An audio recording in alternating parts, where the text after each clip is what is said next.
Dhe nëse ka një fjalë që duhet të përkufizoj bashkëpunimin tonë sot, ajo është besimi, sepse besimi nuk është vetëm vlerë, është avantazh ekonomik. Në një botë të paqëndrueshme, të ndikuar nga tensionet gjeopolitike, transformimet teknologjike dhe rregullimi i fragmentuar, integriteti nuk është vetëm përmbushje rregullash, integriteti është konkurrueshmëri. Kur rregullat janë të qarta dhe zbatohen me drejtësi, kompanitë e mira sigurt rriten, investitorët planifikojnë afatgjatë dhe shoqëritë fitojnë besim në të ardhmen. Sot dua të ndaj me ju 3 mesazhe. Së pari, Kosova është e gatshme për partneritete të mëdha infrastrukturore. Së dyti, Kosova është e hapur për investime serioze. Dhe së treti, Kosova po zgjeron mundësi tregtare me Evropën, me rajonin dhe më gjerë.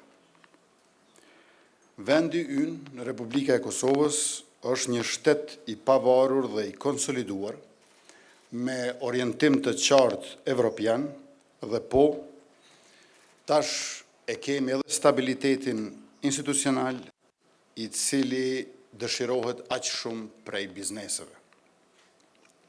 Me qenë se ofron siguri publike, parashikueshmëri dhe disiplinë të fortë fiskale.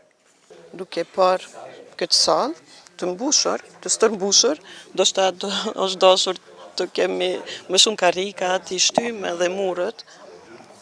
2 gjëra i vrejmë shumë qartë.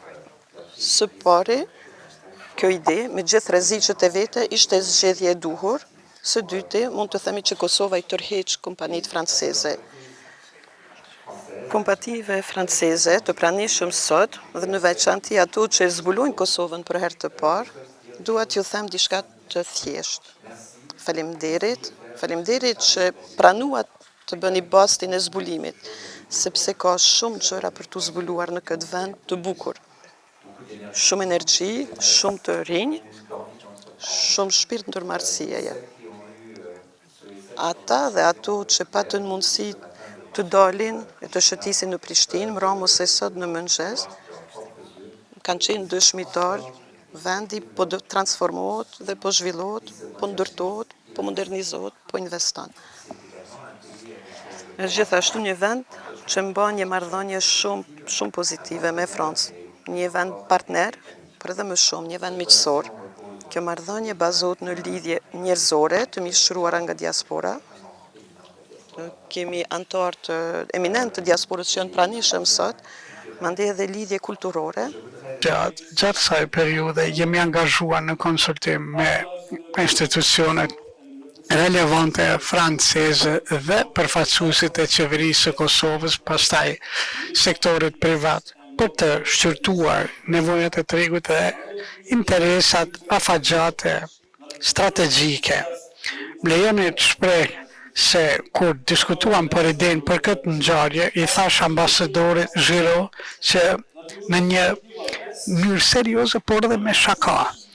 Pra, që do të bëjmë çmos, por me një kusht, që kjo mos jetë vetëm një ngjarje e vetme, por një platformë vjetore. Duhet të them ambasador,